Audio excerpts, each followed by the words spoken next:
Voilà, vous venez donc de voir comme nous ce documentaire de Réjeanne Varrot, et après l'avoir regardé, on voudrait presque marquer comme un temps d'arrêt, en se disant qu'il y a vraiment deux sortes de paroles. Il y a celles qu'on prononce dans la vie de tous les jours, et puis il y a celles-là qu'on vient d'entendre, et qui ont une toute autre densité, d'abord parce qu'il est question d'abus sexuels sur des enfants, de viol, mais pas seulement, parce qu'aussi ces trois femmes viennent de nous raconter ce qui leur est arrivé dans leur enfance et qu'elles l'ont fait comme sans doute elles ne l'avaient jamais jusqu'alors exprimé. En ce sens, c'est beaucoup plus qu'un documentaire. Je pense que c'est un véritable document. Georges Vigarello, bonjour. Bonjour. Georges Vigarello, vous êtes philosophe, vous êtes historien, et vous avez écrit notamment une histoire du viol, où évidemment vous parlez beaucoup de la pédophilie, qui est le crime le plus grave aujourd'hui, mais ça n'a pas été toujours le cas, et même récemment, ce n'était pas encore le cas. Hein. Absolument, oui. Roland Coutenceau, bonjour. Bonjour. Vous êtes psychiatre et psychanalyste, et vous êtes probablement, sûrement, le psychiatre et le psychanalyste auquel les tribunaux s'adressent le plus lorsqu'ils demandent des expertises. Vous parlez des pédophiles dans vos livres, et dans l'un d'entre eux, les blessures de l'intimité chez Odile Jacob, après avoir dressé le portrait de Fourniret, de Dutroux, eh bien vous essayez de définir, comme psychiatre, ce qu'est la pédophilie. Sophie Marinopoulos, bonjour. Bonjour. Vous êtes psychologue et psychanalyste à Nantes. Vous avez travaillé 10 ans à l'hôpital dans une consultation pour les enfants qui ont été abusés sexuellement. Et dans un de vos livres, Le corps bavard, vous dites notamment ceci, vous dites que les enfants qui ont été victimes d'abus sexuels ne sont pas obligés de parler, mais qu'ils peuvent nous dire aussi des choses en se taisant. C'est ça, le corps bavard. Après l'affaire Dutroux, évidemment, on a beaucoup dit qu'il ne fallait pas croire la parole des enfants, et de ça on parlera aussi avec un magistrat dans un instant, Denis Salas, qui a écrit un livre sur l'affaire Dutroux pour en tirer les leçons. Mais bien évidemment, je vais commencer avec vous, Réjeanne Varrot, qui avait signé ce documentaire, où, comme je l'ai dit, on a vraiment l'impression que ces femmes prennent la parole pour la première fois et disent pour la première fois ce qui leur est arrivé. Oui, c'est exact. Elles disent pour la première fois ce qui leur est arrivé. Elles se disent à elles-mêmes pour la première fois ce qui leur est arrivé. Et en même temps, voilà, je pense que chez toutes, c'est un acte militant. C'est parler à l'autre pour se dégager, pour laisser un témoignage et passer à autre chose. Elles le disent à elles-mêmes, elles le disent à leurs proches. Bien sûr, bien sûr. Comme elles ne l'avaient jamais dit. C'est exactement ça. C'est que c'est une parole libératrice que, bien sûr, ces femmes ou toutes les autres victimes peuvent mener dans des cabinets de psychiatres, de psychologues, de psychanalystes, évidemment. Mais la valeur aussi d'un film qui fait qu'il est regardé par tellement de gens peut être impressionnant pour celui qui est filmé et qui raconte. Comment vous avez fait? Vous leur avez parlé beaucoup avant pour les convaincre? J'aime pas convaincre. Voilà, je trouve que c'est pas intéressant de convaincre quelqu'un. Ce qui est intéressant, c'est de travailler avec l'autre. Qu'on soit en totale confiance, parce que moi aussi, il faut que je fasse confiance pour recueillir une telle parole. Il faut que je connaisse la personne, donc bien sûr, je repère énormément. Et il y a un engagement entre ces personnes-là et puis moi. Une complicité, oui, évidemment. C'est exactement ça. Vous ne les interrogez pas, on a l'impression que vous les accompagnez. Non, le mot interroger pour ces gens-là, en tous les cas, ces victimes-là, c'est pas possible. On les interroge pas, on discute. Elles me confient quelque chose, elles doivent sacrément me faire confiance. Et c'est là-dessus que je travaille. Donc c'est des gens qui, évidemment, les victimes ne supportent pas l'intrusion, ne supportent pas d'être possédées, qu'on leur prenne quelque chose, parce qu'on leur a tellement pris, que du coup, moi, il faut que j'ai vraiment un respect, mais gigantesque pour ces gens-là. Comment vous les avez choisis? Pourquoi ce sont elles? Parce que j'ai été aidée beaucoup par Latifa Benari et son association, qui m'a beaucoup écoutée et qui m'a aidée à trouver ces gens-là. Alors après, elle témoigne dans le documentaire, à titre personnel, oui. Et en même temps, elle a créé l'association L'Ange Bleu. Bien sûr. Qui vous a permis d'aider à faire ce film. Bien sûr, ça a été une valeur d'accompagnement incroyable, parce que Latifa Benari a une personnalité hors du commun, parce que c'est une véritable résiliente, c'est impressionnant. C'est quand même impressionnant. Même moi, j'étais impressionnée d'entendre une femme qui a été abusée à ce point, avec une telle souffrance, une telle blessure, et décider vraiment volontairement de s'occuper des agresseurs, en se disant forcément qu'en s'occupant des agresseurs, on s'occupait au mieux des victimes. Donc c'est une parole incroyable, vraiment, vraiment. Et d'avoir été victime et de devenir médiatrice, c'est extraordinaire. C'est pour ça qu'il fallait lui donner la parole. Mais en réalité, ces 3 femmes ont ce point commun, en tout cas de vouloir surmonter leur souffrance. Leur témoignage, pour moi, il avait une valeur de complémentarité. Il fallait absolument qu'elles ne soient pas du tout dans la même identité. Elles ne le sont pas. C'est-à-dire Catherine a décidé, après des années en plus passées sous silence, où elle ne voyait pas ce qui lui arrivait, où elle était comme pétrifiée par ce qu'elle avait vécu, s'est réveillée d'un coup. Et là, la douleur a ressurgi, évidemment, hein, la douleur a ressurgi en elle. Et elle a écrit un livre, Latifa a fondé son association.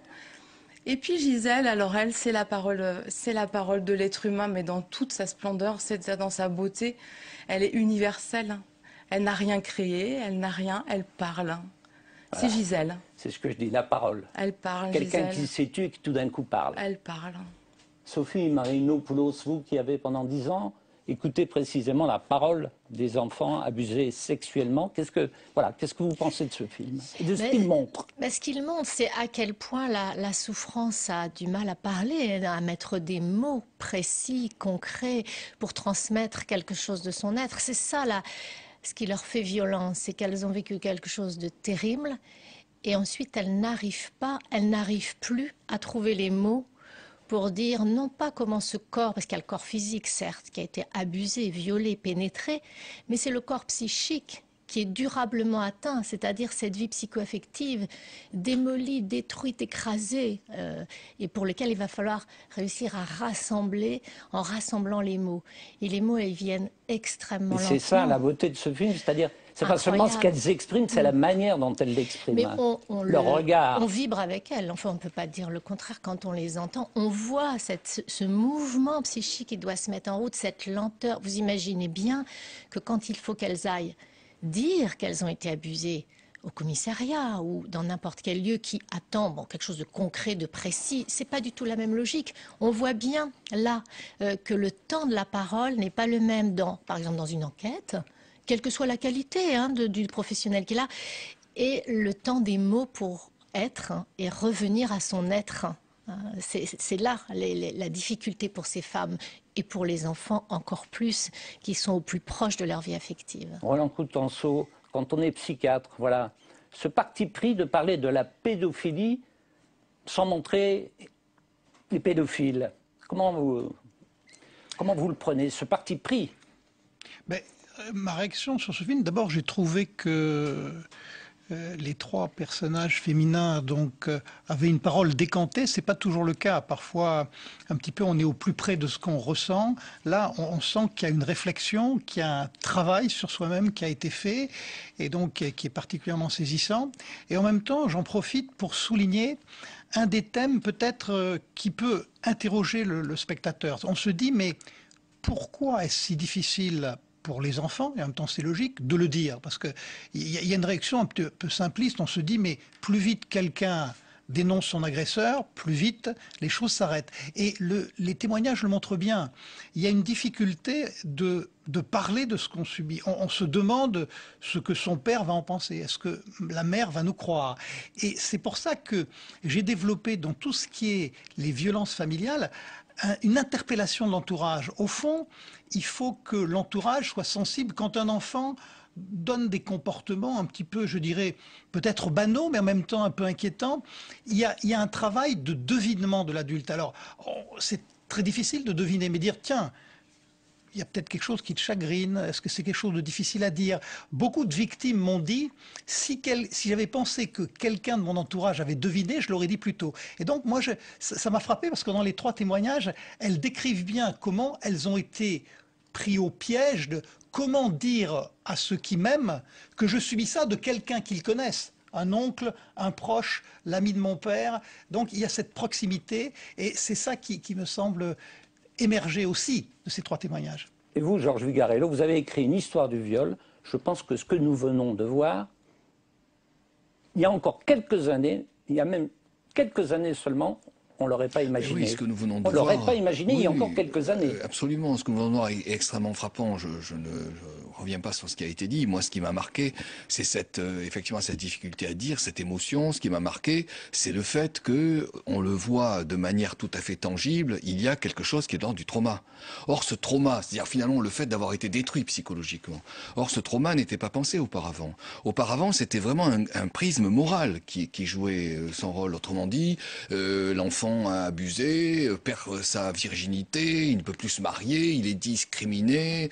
C'est ça qui relève. Et au fond, dans une certaine mesure aussi, et c'est très important, et ça reste un tout petit peu présent aujourd'hui, dans une certaine mesure, il est pensé comme complice. Autrement dit, celui qui a été acteur dans un acte immoral et qui donc est marqué par cette immoralité, vous voyez. C'est très difficile à dire ça. C'est un peu comme si son corps était imprégné par quelque chose qui était de l'ordre du noir. Bon, et c'est ça qui a beaucoup marqué traditionnellement et qui a, dans une grande mesure, empêché le fait que, pas toujours, mais dans une grande mesure, empêché le fait que ces enfants parlent et puissent être pris en compte. Or, la grande bascule, c'est que nous sommes passés de repères qui étaient centralement moraux et sociaux à des repères qui deviennent davantage psychologiques et personnels. À ce propos, Réjeanne Varraud, il y a une question qu'avec Benoît Duquesne, on pose systématiquement à tous les gens qui viennent présenter des documentaires. Ici, on leur demande pourquoi vous avez choisi ce sujet-là. Mais j'ai choisi ce sujet-là parce que j'ai 47 ans et que autour de moi, j'entends tellement de gens, d'amis, qui un jour m'ont dit qu'ils avaient été abusés. Et au travers de ça, je me suis dit, mais c'est sidérant, c'est sidérant. Il y a beaucoup de gens, beaucoup. Et j'ai pu après, évidemment, constater que derrière ces adultes se cachent vraiment des enfants blessés. Alors je ne sais pas combien de temps, si ça dure toute la vie, mais ce sont quand même des enfants blessés. Et ils ont une part comme ça d'enfance en eux qui, moi, me touche profondément. Et après, je me suis dit, mais derrière ces adultes, ou même tout ce qu'on voit à la télévision, les statistiques, des choses comme ça, des gros titres dans les journaux, il se cache des individus, quoi, des personnes. Hein.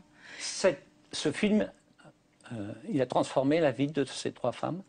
Transformer, Latifa, elle a plus besoin de ça pour être transformée, mais en tous les cas, Gisèle, oui. C'est, comment vous dire, le DVD pour elle, par exemple, du film, au-delà du témoignage à la télévision, c'est comme une valeur testament. C'est-à-dire que maintenant, il est posé... Elle a fait son deuil de ce qui est arrivé, elle a commencé une nouvelle... Elle s'est mariée ? Oui, oui. Alors, bon. Est-ce qu'on peut faire de son deuil d'une telle souffrance? Je ne crois pas, mais je pense que l'intérêt dans la vie, dans ces moments-là, c'est de vivre avec. Je vous remercie beaucoup, voilà. Réjeanne Varraud. Merci. On va accueillir à notre table le magistrat Denis Salas pour nous interroger avec lui sur ce que sont vraiment ces pédophiles et jusqu'à quelles menaces ils peuvent aller. À ce propos, on va écouter précisément le témoignage de Latifa. J'étais sous l'emprise de ces menaces, pas sous son emprise à lui. Alors ces menaces, c'est les menaces peut-être non fondées, mais pour une petite fille, c'était quelque chose de vrai, de réel, et puis surtout de grave, parce qu'il me mettait... S'il s'agissait que de moi, par exemple, si tu parles, je te tue, je pense que j'aurais pas eu autant peur. Mais si tu parles, ton père me tue et ta mère se retrouve dans la rue en train de mendier avec ses frères et sœurs, ça c'était fort pour moi. D'autant plus que, avec le temps, il m'emmenait, à 6 ans, à 7 ans, il m'emmenait dans des quartiers où il y avait des mendiants, avec toute la famille. Et il me disait, ben voilà, ta maman va se retrouver comme ça. Et vous serez derrière. Et surtout, tu porteras la responsabilité. Voilà.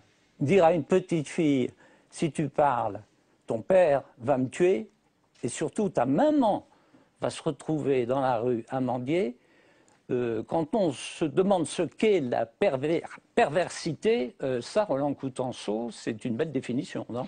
Oui, on voit effectivement que parfois la pression sur l'enfant marche sans que l'agresseur ait besoin de manipuler l'enfant. C'est difficile à dire, ce que je disais tout à l'heure, mais ici, vous le voyez, il y a un phénomène, je dirais, totalement construit de manipulation de l'enfant. C'est-à-dire qu'au fond, on lui dit, si tu parles, voilà ce qui va se passer, et elle décrit très bien que ce dont il la menace, et elle n'a pas l'autocritique à l'époque pour penser que ça peut être un chantage auquel on peut résister, et elle est prise au piège, et c'est ça qui piège le discours de l'enfant et qui fait que, comme on le voit dans les dossiers, il parle, hélas, des mois, des années après le début de l'abus.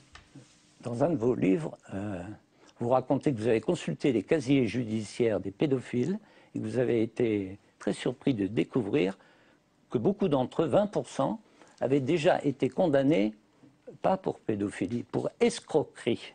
Hein? Oui, tout à fait.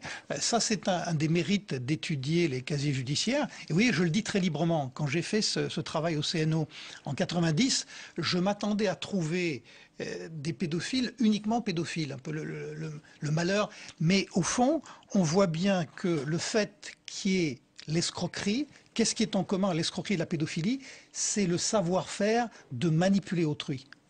Denis Salas, bonjour. Bonjour. J'ai donc annoncé que vous aviez co-signé avec Antoine Garapon un livre sur l'affaire Doutreau sous le titre « Les sorcières de Salem ». Mais en réalité, c'est un livre sur beaucoup d'affaires de pédophilie et beaucoup de procès. Et ces procès, vous les qualifiez globalement de procès panique. Oui. Pourquoi procès panique? Bon, je me place d'un point de vue totalement différent de ce qu'on vient d'entendre.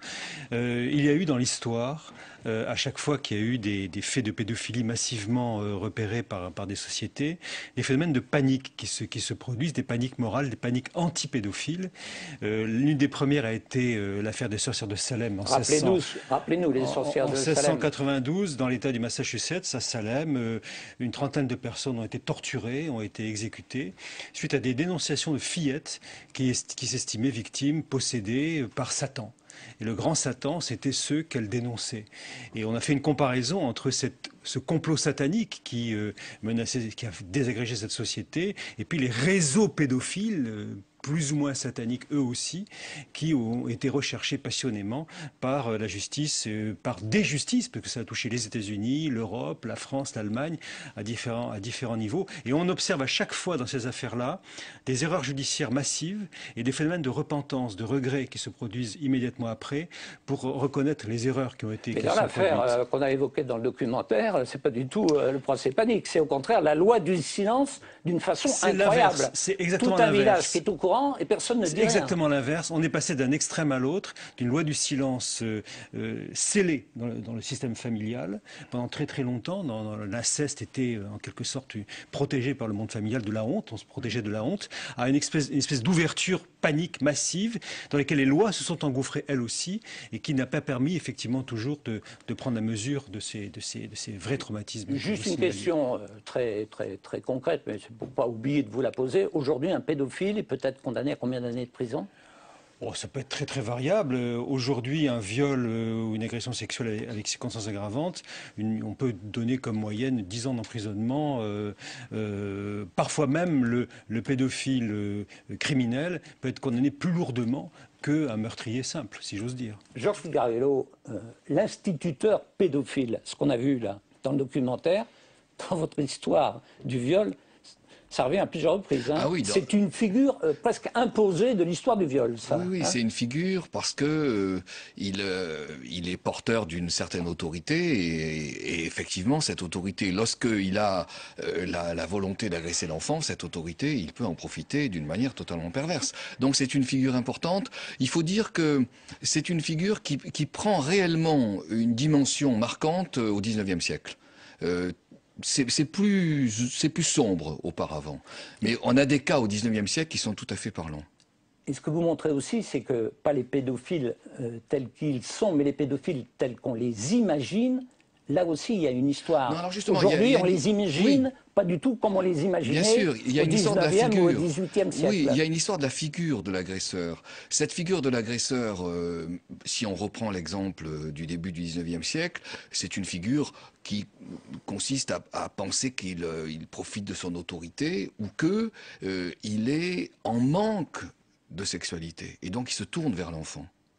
Autrement dit, c'est quelqu'un qui dans une certaine mesure, n'a pas une vie normale, mais ce n'est pas quelqu'un qui, comme on le définira évidemment plus tard, a une particularité sexuelle l'orientant vers les enfants. On considère qu'il s'oriente par manque, il s'oriente parce qu'il n'est pas suffisamment intégré dans la société, avec à un point tel que certains médecins légistes de la fin du XIXe siècle vont dire, au fond, les pédophiles, ce sont des vieux, ce sont des gens faibles, ce sont des gens qui, une fois encore, ne sont pas intégrés. Et c'est que récemment, que cette orientation vers l'enfance a renvoyé à une particularité psychologique précise. Roland Coutenceau, qui sont vraiment les pédophiles? Qui sont-ils vraiment? Eh bien, c'est un monde hétérogène, extrêmement complexe. Alors, on a, pour faire comprendre les choses, deux profils un peu différents. Les uns, et regardez, je vais être très franc, quand j'étais jeune psychiatre, j'ai découvert avec stupeur, parce que je n'avais pas cette idée-là, qu'un grand nombre d'actes sur les enfants sont faits par des gens qui sont aussi attirés par les femmes adultes ou les hommes adultes. Donc c'est, si vous voulez, quelqu'un qui au fond est en échec dans sa sexualité, qui peut fantasmatiquement être attiré par l'adulte, et qui au fond se rabat, passez-moi l'expression, sur l'enfant, parce qu'il est immature, parce que c'est facile, parce qu'un enfant est facile à abuser. Donc on a une première version de la sexualité pédophile. C'est cela dont vous dites qu'ils ne sont pas vraiment pédophiles? Voilà, ils ne sont pas pédophiles au sens du psychiatre. Quand on fait un crime, on est un criminel. Voilà, non, mais au sens d'avoir une attirance exclusive ou préférentielle pour les enfants. Dit autrement, beaucoup d'hommes peuvent abuser de l'enfant alors qu'au fond, ils ont une potentialité de sexualité adulte. Et puis, il y a la pédophilie au sens fantasmatique pour le psychiatre. C'est au fond des sujets qui ont la malchance, parce que c'est une sexualité maudite, d'être exclusivement attirés par l'enfant prépubère, souvent, comme d'autres sont hétérosexuels, homosexuels. Au fond, la seule chose qui les excite sexuellement, c'est un corps prépubère, garçon ou fille. Et là, effectivement, alors, là aussi, regardez pourquoi c'est complexe. J'ai rencontré dans ma carrière des pédophiles exclusifs qui ne touchent jamais aux enfants. Pourquoi? Parce qu'ils ont été structurés par leurs parents, par l'éducation. On peut être un pédophile abstinent, comme on dit maintenant, ou névrotique. C'est-à-dire qu'au fond, le fait d'abuser un enfant, c'est pas parce qu'on a un fantasme que ça donne libre cours à l'abus de l'enfant. Il faut être suffisamment égocentré, immature, au fond amoral, si on le dit en termes populaires, pour abuser de l'enfant. Donc vous voyez que l'agression des enfants est un monde plus complexe. En plus, il y a des pédophiles qui sont uniquement homosexuels et des pédophiles qui sont uniquement hétérosexuels. Il y a plus de répétitions, de récidives chez les pédophiles homosexuels. Donc au fond, ce monde de la pédophilie est plus complexe et plus varié qu'il n'y paraît au premier abord. Sophie Marinopoulos, vous n'êtes pas totalement d'accord? Non, je voulais réagir sur le fait qu'on parle de la pédophilie quand elle est actée. Enfin là, en tous les cas, les femmes qui en témoignent, là, c'est le cas. Je voulais simplement dire que là, on retrouve ça essentiellement dans les milieux familiaux. C'est-à-dire, moi, sur la consultation des enfants victimes d'abus sexuels, les 3/4 ou 85% des enfants avaient été abusés par un membre de la famille, essentiellement, grand-mère, grand-père compris. On en parle peu, des abus mères aussi. Les mères abusent aussi leurs enfants. On n'en parle pas beaucoup non plus, mais les mères qui abusent leurs enfants, ça existe également. Et la difficulté pour l'enfant de parler, ça vient aussi du fait que l'abuseur n'est pas un étranger. L'abuseur a une place dans la constellation familiale ou dans la constellation amicale, ou bien il a une autorité comme en effet l'instituteur qui est respecté, apprécié par les parents. C'est pas un personnage neutre dans la vie affective de l'enfant. Et comme l'enfant, en particulier les enfants de moins de 6 ans, mais on pourrait aller jusqu'aux enfants de moins de 10 ans, ont une logique qui est très basée sur leur logique affective et émotionnelle, bien entendu, à les révéler, à les dire, c'est aller détruire tout un système d'amour, de liens d'amour, entre aussi des adultes. Donc les enfants se retiennent aussi de parler et c'est là la grande, je trouve ça terrible pour les enfants, c'est-à-dire que aller dire quelque chose, c'est aller détruire l'amour que maman portait à papa, par exemple, si papa abuse. Donc on ne va rien dire parce qu'on veut que maman continue à aimer papa, on veut que papa continue à être l'amoureux de maman. Et du coup, l'enfant se vit, ce que vous évoquiez tout à l'heure, l'enfant se vit comme un complice parce qu'il n'a rien dit et qu'il sait qu'il ne dit rien et qu'il sait que c'est mal parce qu'il y a un moment, il voit bien que ça ne va plus, il voit bien que cette relation dérape. Il y a des enfants qui sont victimes d'abus sexuels ou qui pourraient être victimes d'abus sexuels, qui le sentent, qui le disent tout de suite à leurs parents. Et il y en a d'autres qui ne le disent pas. très la peu dans mon responsabilité expérience. des parents, est-ce qu'elle n'est pas immense dans ces Mais histoires-là? c'est une dynamique, vous voyez, c'est une dynamique familiale. C'est-à-dire qu'on ne peut pas isoler. On est obligé de penser la famille pour penser ce qui se passe également dans les transgressions à l'intérieur de la famille, hein, ce que vous évoquez dans l'affaire du trou. Mais ça peut être égal. Par exemple, moi, bon, j'ai pas l'expérience de Monsieur Coutançon, mais les enfants qui parlaient le plus facilement étaient des enfants qui avaient été abusés à l'extérieur de la famille par un inconnu qui soudainement les avait véritablement captés et avait abusé de leur corps. En intrafamilial, c'est beaucoup plus compliqué. Or, c'est la majorité des affaires Roland d'abus Coutançon, sexuels. on dit que 10% des enfants sont abusés sexuellement. Ça vous paraît sérieux, ça? Alors, vous savez, dans les enquêtes, il y a les enquêtes de justice, donc, et puis il y a ce qu'on appelle le déclaratif, c'est-à-dire qu'au fond, on interroge des gens, est-ce que vous avez été abusé, que vous l'avez dit ou pas. Donc là aussi, si vous voulez, ça dépend ce qu'on entend par là. Si on dit avoir été victime d'un attouchement ou d'un exhibitionniste. Vous voyez que là, les chiffres vont être très importants. Donc au fond, les chiffres sont importants, oui, mais c'est parce qu'on pose la question de façon générale. Par exemple, il y a des fois des attouchements furtifs, l'enfant se défend et l'agresseur s'arrête. Donc si on tient compte de tous ces cas, oui, c'est extrêmement fréquent d'avoir subi une tentative d'assaut d'un adulte. Alors, dans le documentaire de Réjeanne Varraud, nous avons vu comment le seul fait de déposer plainte pouvait être vécu par un enfant comme un supplice et une douleur supplémentaire. C'est le témoignage de Gisèle. Et comment ça se passe cette plainte alors? Mal. Mal parce que c'est pas vraiment mon choix. Parce que je suis pas prête à affronter ce qui va se passer.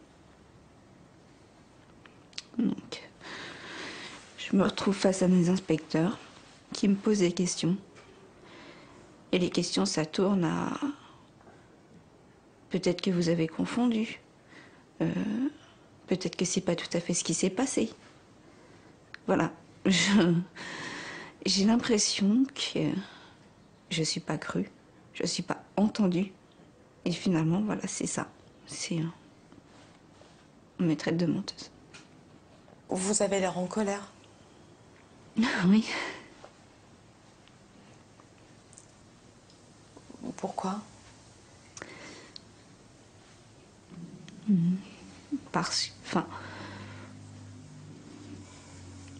Pour le manque de bon sens, le manque de... Je sais pas, ils avaient une gamine devant eux.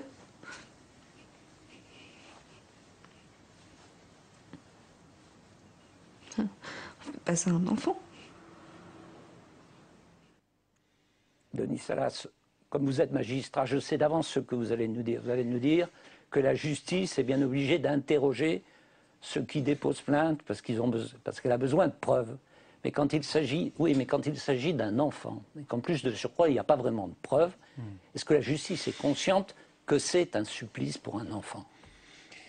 C'est une vraie question, parce qu'on voit la souffrance qui touche cette victime. Je pense, en la regardant, à toutes celles qui ont témoigné avant que la justice s'en saisisse, dans leurs écrits, dans leurs livres. Je pense à un livre qui s'appelle « Le viol du silence » d'Eva Thomas. Avant même que la justice se saisisse, elles osent prendre la parole, écrire un témoignage d'inceste dans un ouvrage, parce qu'à l'époque, la justice n'en saisissait pas. Et je pense que tous les témoignages qu'on vient de voir dans le reportage traversent l'épreuve, je dirais, de la loi elle-même, de la justice aussi, parce que d'une certaine manière, la justice s'en empare comme la société s'en empare et exige effectivement, comme vous l'avez dit, non pas l'indignation, non pas la souffrance, non pas le trauma seulement comme dans la clinique, mais exige effectivement la preuve. Mais qu'est-ce que fait aujourd'hui concrètement la justice pour apaiser un peu cette épreuve-là? Qu'est-ce qu'elle fait concrètement? Premièrement, un point très important, la question du temps. C'est-à-dire la justice a compris, la loi a compris que le traumatisme était effectivement long, qu'il pouvait se prolonger dans le temps, le stress post-traumatique, etc. Et qu'on a décalé la possibilité de déposer plainte à partir de la majorité, et parfois pour les crimes, 20 ans après la commission de l'acte. Donc on a une dimension temporelle très longue qui permet à la victime effectivement de maturer son traumatisme et de déposer plainte. Et puis ensuite, dans le recueil de la plainte, je pense qu'il suffit d'aller dans un commissariat aujourd'hui, vous voyez qu'effectivement il y a des bureaux d'aide de victimes, il y a des administrateurs ad hoc, il y a un accompagnement tout à fait important que peut-être cette victime n'a pas effectivement pu bénéficier à l'époque. Ça, c'est Outreau. C'est l'effet d'Outreau. C'est un des effets d'Outreau, vous avez ça raison. A changé après Outreau. Ça a changé profondément les pratiques, je dirais, d'accueil, d'accompagnement et de suivi des victimes. Vous n'avez pas effectivement une confrontation probatoire avec le policier d'entrée de jeu. Vous avez aussi l'accompagnement réalisé par une association d'aide aux victimes. Vous confirmez, Roland Coutanceau, ça a changé? Oui, ça a changé, mais regardez, une chose très simple. Qu'on soit magistrat, expert ou psy, il y a un tact à avoir avec un enfant. Et au fond, si brutalement le professionnel essaie de passer au tamis le témoignage de façon simplement adulte, que ressent une victime, même pas une victime enfant, une victime adulte? Au fond, il ne me croit pas. Donc au fond, il faut expliquer avant l'expertise, avant de voir un magistrat, c'est le rôle du conseil, de ceux qui accompagnent l'enfant, que on le croit sans doute, peut-être, mais au fond, il va y avoir des questions difficiles, des questions qui vont le mettre en question. Et souvent, les victimes renvoient ça. On m'a interrogé comme si on ne me croyait pas. Et donc, je crois que c'est plutôt d'un toucher de balle, comme on dit au tennis. Il faut que les professionnels aient un tact avec les victimes, parce que, au fond, qu'est-ce que c'est Outreau aussi? C'est de dire de temps en temps, le témoignage n'est pas crédible, n'est pas vraisemblable. Sophie Marinopoulos le dit très bien. Les enfants, ils ne sont pas obligés de parler, n'est-ce pas, Sophie Marinopoulos? Les enfants n'ont pas changé. Nous, on essaye de faire beaucoup d'efforts pour leur parler et parler avec eux. Et je trouve que d'ailleurs, dans les différents interrogatoires que je vois, je trouve qu'il y a une véritable évolution de la part des policiers dans la façon de s'adresser aux enfants. Maintenant, l'enfant continue à vivre en fonction de sa vie affective et émotionnelle. Par exemple, un enfant qui est abusé, qui a moins de 4-5 ans, c'est son corps sensoriel, c'est tout son corps qu'il ressent. Il ne ressent pas forcément une partie. On va lui dire, où est-ce que, je vais être un peu cru, où est-ce que le monsieur a mis son zizi, par exemple, où est-ce qu'il a été pénétré? Mais il n'en sait rien, c'est le corps entier qui a été... Vous appelez le corps psychique. Le corps psychique. Mais donc on a quand même... On continue mais comment à avoir il l'exprime, l'enfant? là... Comment il l'exprime s'il ne l'exprime pas par la parole? Alors d'abord, les enfants, quand on les reçoit, en tous les cas, à la consultation où j'ai travaillé, je suis tout à fait ce que vient de dire M. Coutanceau, on ne commençait pas du tout par parler de l'affaire. On apprend à les connaître. C'est-à-dire qu'on essaye de voir où est-ce qu'ils en sont dans leur développement psycho-affectif, de qui ils dépendent aussi, parce que si leur lien d'amour est totalement dépendant encore de la relation à la mère, ils vont suivre les paroles de la mère. Et sachez quand même que dans les situations de divorce, on a vu des tas de situations de plainte pour le père, qui était un petit peu derrière, il y avait toute l'angoisse maternelle qui était là. Donc c'est très important de savoir d'où l'enfant parle. Mais aussi, ce qui est très important pour l'enfant, c'est de lui dire, voilà ce qui va se passer maintenant, voilà tous les gens que tu vas voir. Tu vas voir ce monsieur il est policier, tu vas voir ce monsieur, il est juge. Et d'expliquer quel est le rôle de chacun. Et peut-être, tu sais, peut-être on va dire qu'on ne sait pas ce qui s'est passé. On ne pense pas que tu as menti, tu n'as pas menti. Mais tu sais, la preuve, voilà ce que c'est la preuve. Et on part sur, tu t'es bagarré avec ton frère, par exemple. Comment t'as apporté la preuve comment maman, elle sait que vous dites tous les deux, c'est lui qui m'a tapé. Et on prend des histoires familiales. Et maman, elle dit, moi, je sais pas qui a fait, donc chacun dans sa chambre, je veux plus en entendre parler. Voilà. Et bien, la justice, elle demande aussi des preuves. C'est pour ça que tu vas aller voir ce monsieur. Peut-être qu'il va pas arriver à la trouver. Il dit pas que tu as menti. Il dit qu'il n'a pas réussi à prouver. C'est comme ça dans le monde des grands. Et voilà, on montre comment le monde des adultes fonctionne. Et on essaye de préserver la parole vraiment, de l'enfant. Parce que dans son livre, Georges Vigarello, vous racontez que la justice, longtemps, elle considérait même qu'il ne pouvait pas y avoir de viol d'enfants. Ça bouge énormément. On ne peut pas revenir sur l'ensemble des repères anciens. Il fallait qu'il y ait des violences physiques, voilà, en tout cas. Quand j'entends ce qui vient d'être dit, je pense à un cas très précis qui est relativement récent, qui date d'un siècle, très précisément 1911. C'est l'historien, là. Non, mais bien sûr. Qui date de 1911 et qui est un témoignage de Gide.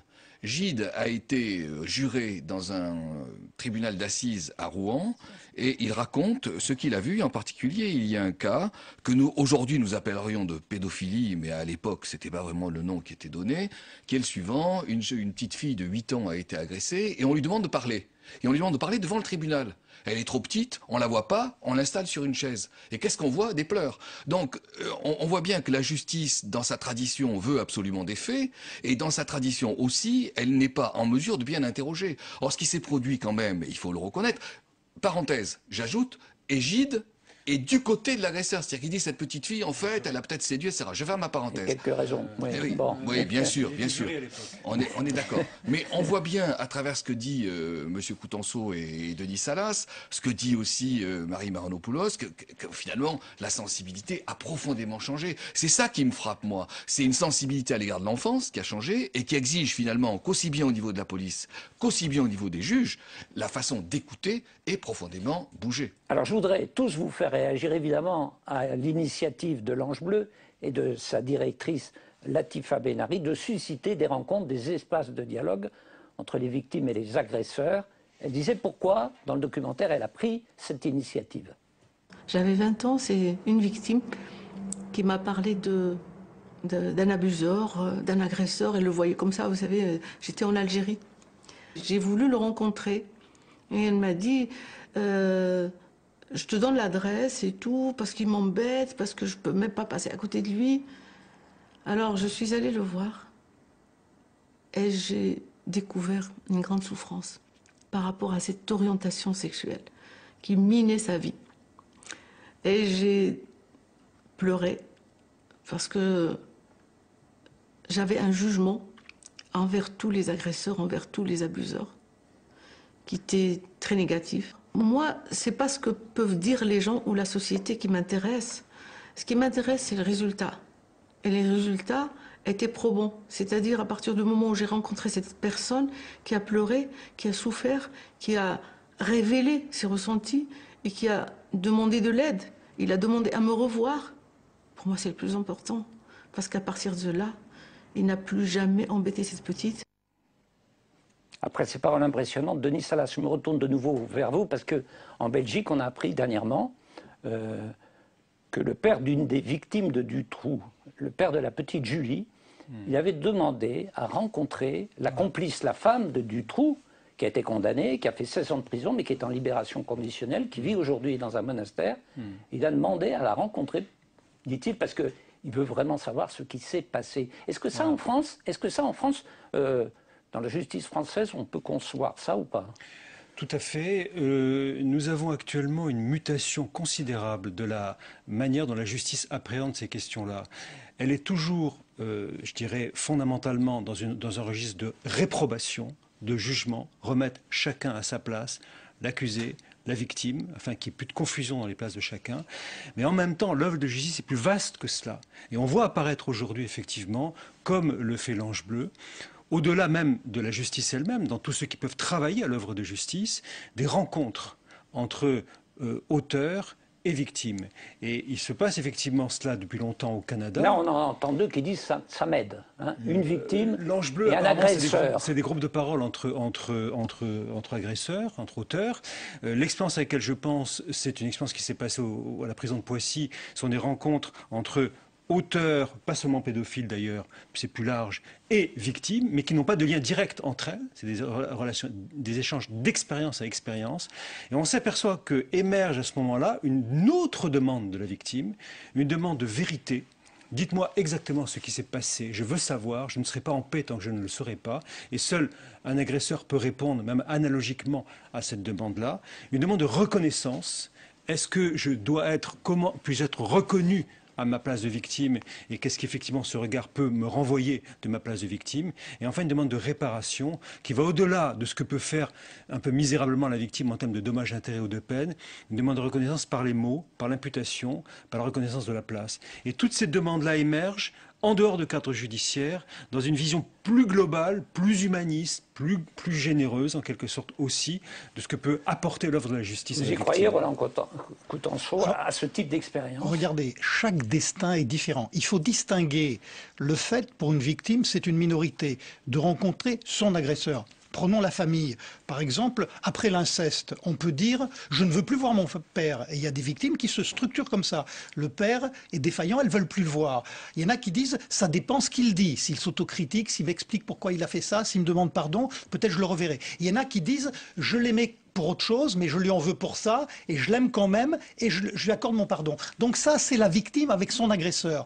Un autre débat, c'est est-ce que c'est utile pour des victimes de comprendre comment un homme, mais pas leur agresseur, peut être amené à leur avoir fait ça? Ou, alors pour les agresseurs, dans la thérapie des agresseurs, les confronter au ressenti des victimes, mais c'est l'axe central de la thérapie. C'est-à-dire au fond, qu'ils comprennent le mal qu'ils font, qu'ils comprennent ce qu'ils entraînent vis-à-vis de la victime. Donc, ce qu'on appelle aujourd'hui la justice réparatrice. Ma position est pondérée.